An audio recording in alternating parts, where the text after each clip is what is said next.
Hello, viewers. This is Shavana Firdaus, founder of Credence Law Learning and 7th rank holder of Karnataka State Law University.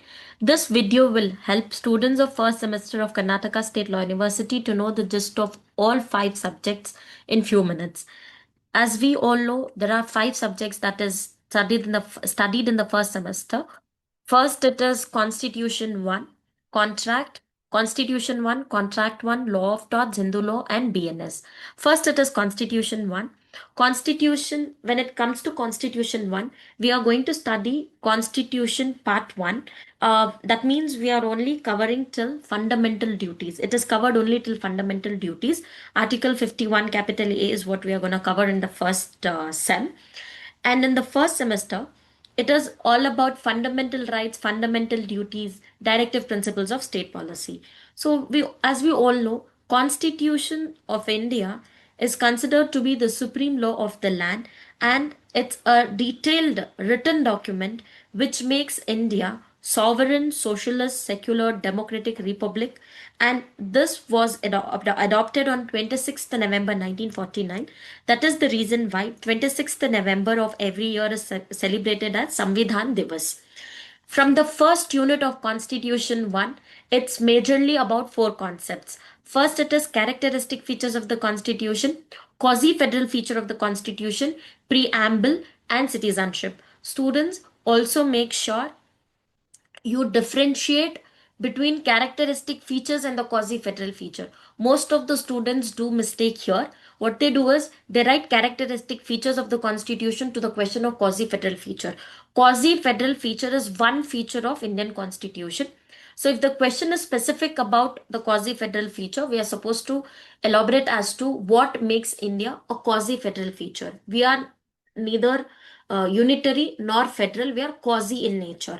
So first, it is characteristic features of the Indian Constitution, quasi-federal feature of the Constitution, preamble is it's a must question, and citizenship. That's the first unit. From the second unit, it is about Article 12, 13, and 14. Article 12 defines the term state. It says state includes government and the Parliament of India and the government of state and the state legislatures of each state and all local and other authorities within the territory of India or under the control of government of India. That is Article 12. Article 12 defines the term state. Article 13 talks about three doctrines: doctrine of severability, doctrine of favor, doctrine of eclipse, and Article 14 is covered in second unit. In the second unit, it's Article 12, 13, and 14. 14 talks about equality before the law. The state shall not deny to any person equality before the law or the equal protection of the laws within the territory of India. That is Article 14. So basically, from second unit, it's Article 12, 13, and 14. And from the third unit, it's about Article 15, 16, 17, and 19. 15 talks about prohibition of discrimination on grounds of religion, caste, race, sex, or place of birth. That is Article 15. Article 16, equality. Article 16 talks about equality of opportunity in matters of public employment. Article 17, it's about abolition of untouchability. And Article 19 is about freedom of speech, freedom, right to freedom. Basically, it covers six freedoms. It covers freedom of speech and expression, freedom of assembly, freedom to form association, to move freely throughout the territory of India, to reside and settle in any part of India, and to practice any profession. That is covered in Article 19. So, Unit 3 of the syllabus of Constitution 1, it covers Article 15, 16, 17, and 19. And from Unit 4, it's about Article 20, wherein it again talks about three doctrines: ex post facto law, double jeopardy, and self incrimination. Doctrine of self incrimination, ex post facto law, and double jeopardy. That is covered in Article 20 of Indian Constitution, which is very important. Article 21, it's one of the widest article of Indian Constitution. Article 21 talks about protection of life and personal liberty, freedom of life, right to life. Right to life is Article 21. No person shall be deprived of his life or personal liberty except according to the procedure established by law, is Article 21. Article 22 3 to 24. Article 22 is again important. Article 20, 21, 22, the most important articles. So 20 talks about three doctrines, 21 is about right to life, 22 is about protection against arrest and detention in certain cases, and then it is 24 and 25 which talks about right against exploitation, 23 prohibition of traffic in human beings and forced labor, 24 is prohibition of employment of children in factories, 25 is about freedom of, okay, 23 and 24, 23 and 24 is right against exploitation. Right from article 25 to 28, it is about right to freedom of religion. Article 25 to 28 is about right to freedom of religion, that is freedom of conscience and free profession, practice, propaganda of religion, and then freedom to manage religious affairs, freedom as to payment of taxes for promotion of any religion, that is all covered under freedom of religion.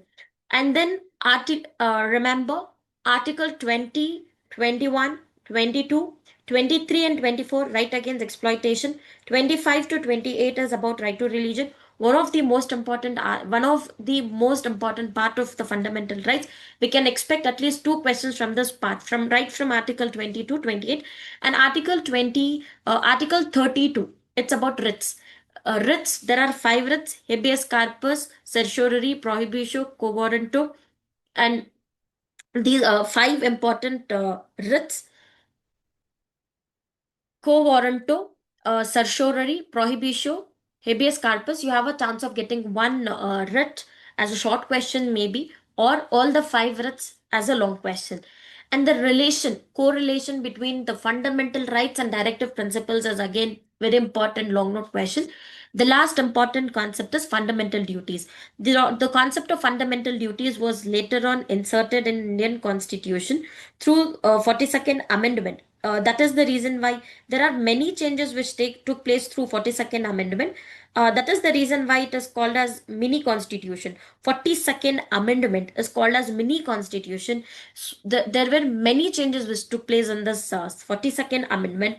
This 51, Article 51, A, capital A, was inserted in the DPSP part as a fundamental duties. So that is covered in Part 4A. So this is about the Constitution 1. Constitution 1 is all about fundamental rights, fundamental duties, directive principles of state policy. First unit, nature, quasi-federal feature, preamble, citizenship. Then it is second unit, Article 12, 13 and 14. From unit 3, it's about Article 15, 16, 17, 19.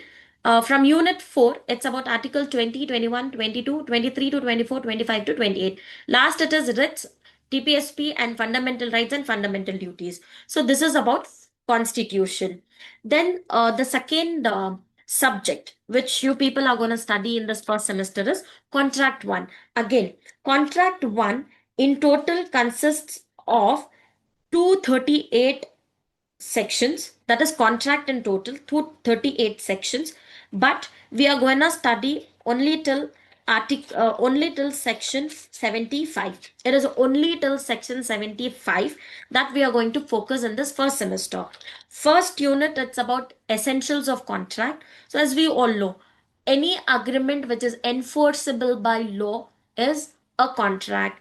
In the first unit, we are going to talk about elements of contract, that is essential features of contract, concept of offer, acceptance, consideration, and the concept of privity of contract.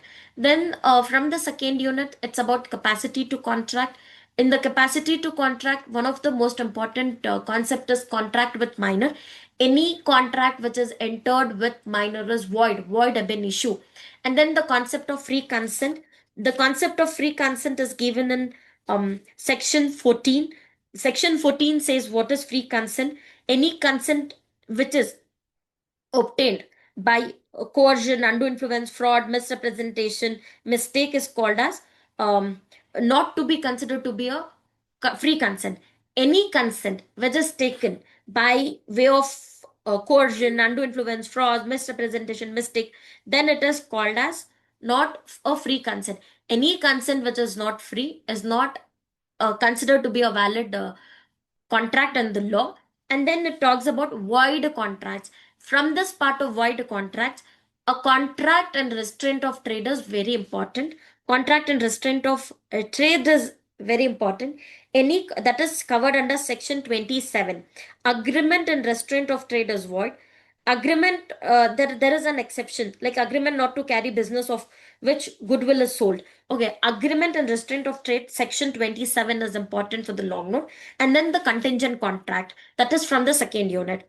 From the third unit, it's about modes of contract, time, place of performance, doctrine of frustration.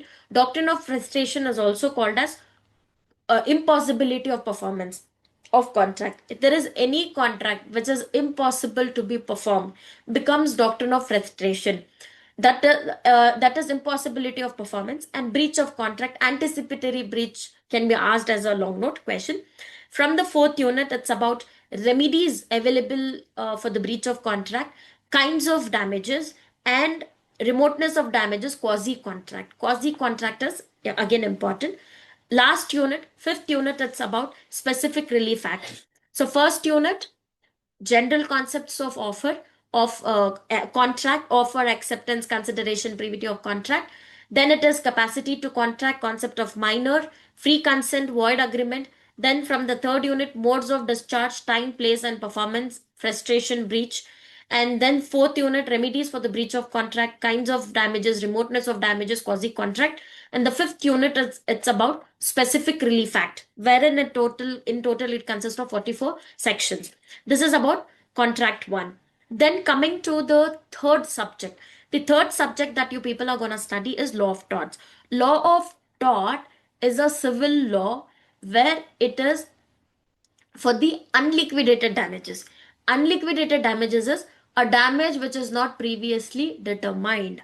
Law of in the law of torts, first unit it's about definitions to the term torts, elements to the term torts. Speaking of elements to the term tort, there are two important elements: damnum sine injuria, injuria sine damnum.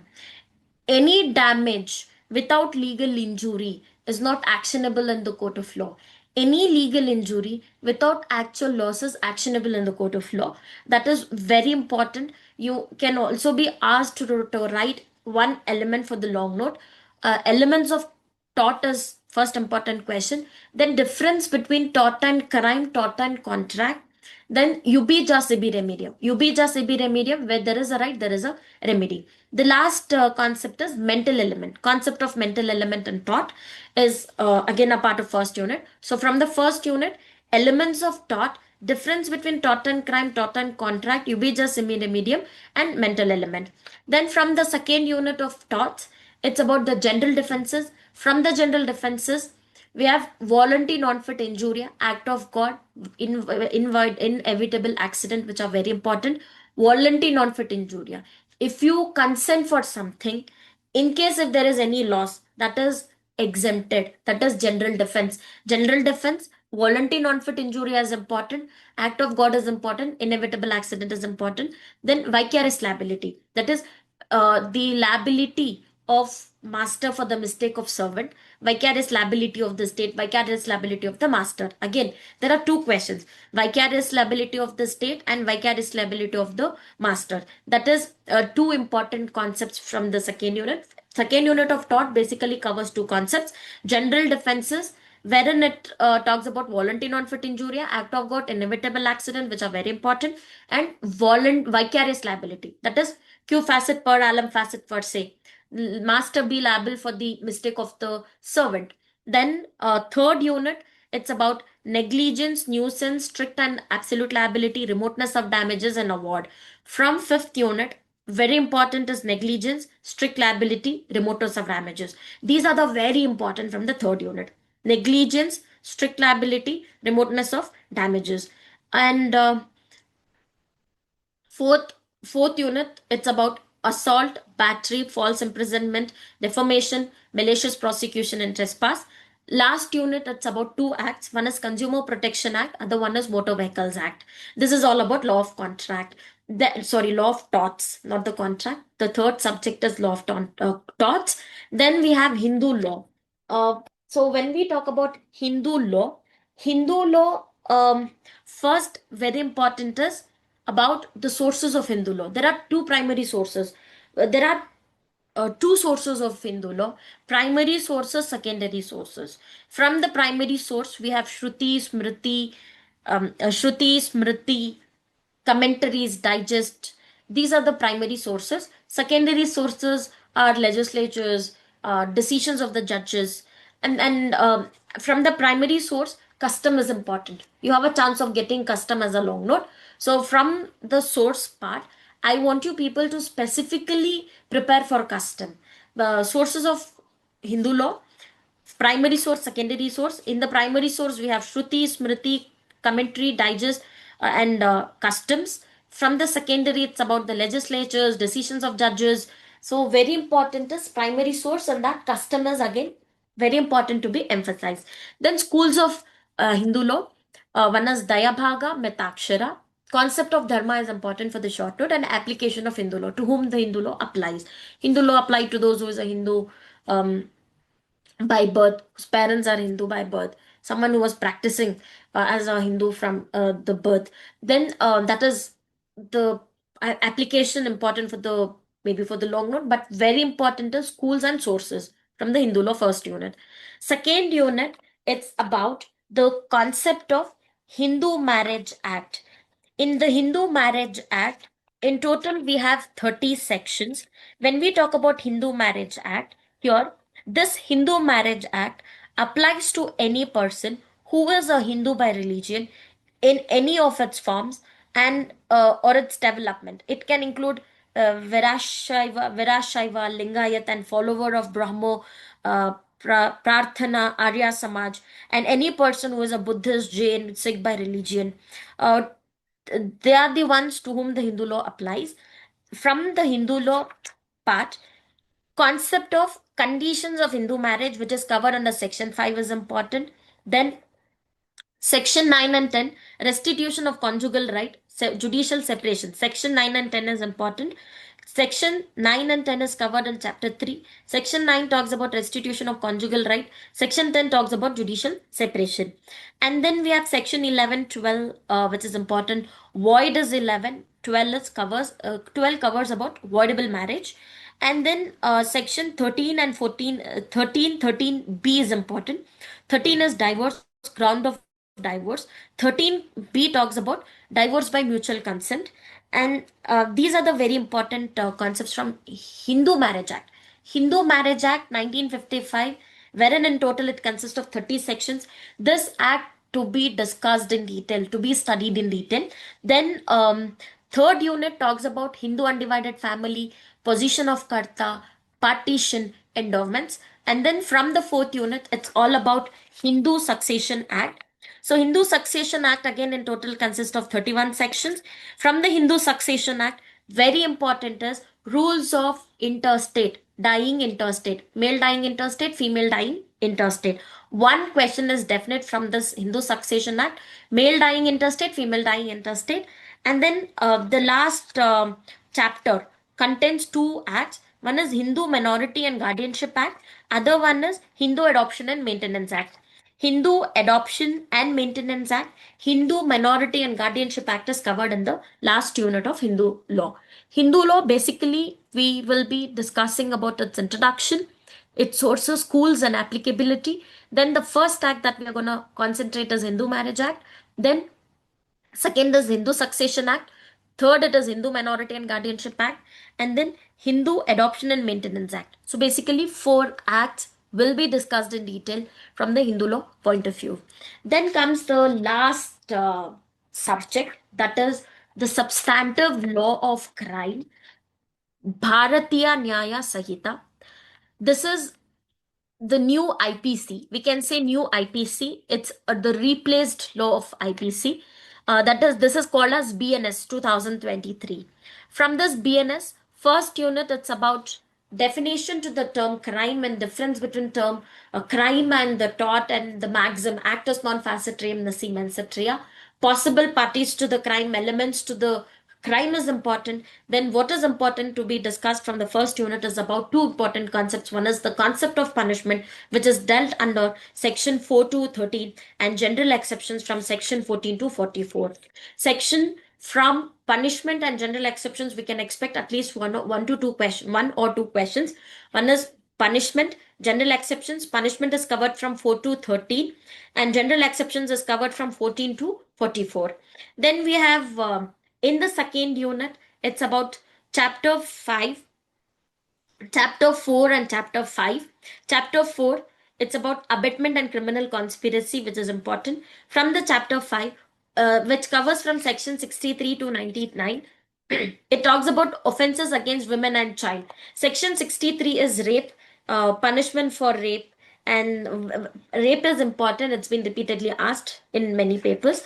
And then we have the concept of offenses related to marriage and kidnapping. Concept of kidnapping, there are two types of kidnapping: kidnapping from India, kidnapping from lawful guardian. Dowry deaths, that is offenses related to marriage, is important. Causing miscarriage is important. This is all covered in chapter 5. Chapter 5 is basically about offenses against women and child, wherein it talks about of sexual offenses, assault against women, of offenses related to marriage, of offenses related to causing miscarriage, and of offenses related to offenses against child. That is covered in the second chapter, second unit of the syllabus. From the third unit point of view, it's about chapter 6, very important, from section 100 to 146. It's very important for you all to be well prepared for the concept of culpable homicide and murder, hurt and grievous hurt, criminal force and assault, kidnapping, abduction, slavery, forced labor. Okay, kidnapping is covered under section 137, 138, abduction, and that's very important, which is covered in the third unit. From third unit itself, that is in the chapter 6 of the Bear Act, we can expect at least two questions as a long note. That is of offenses affecting human body. Then we have of offenses against the state. Then very important is to be prepared for giving false evidence. That is covered in chapter 14. Giving false evidence, section 277, 228. 227 is giving false evidence. 228 is fabricating false evidence. That is chapter 14. Then we have the, the last unit, and it talks about of offenses against the property. One is theft, extortion, robbery, dacoity, cheating, criminal breach of trust, criminal misappropriation property, receiving stolen property, criminal trespass, mischief, and the last concept, defamation. These are all the important concepts to be studied from the BNS point of view. So this is just the gist to all the 5 subjects which is covered in the first semester of Karnataka State Law University. In case if you people are in need of proper guidance, qualitative lectures, notes, and regular check on your preparation, and recording and the live both is available. If you are in need of notes, classes, and guidance, you can contact to our team on the given number 7019560214. See you all in the next video. If you have any queries, you can drop a comment and our team will get back to you guys. All the best. See you all in the next video.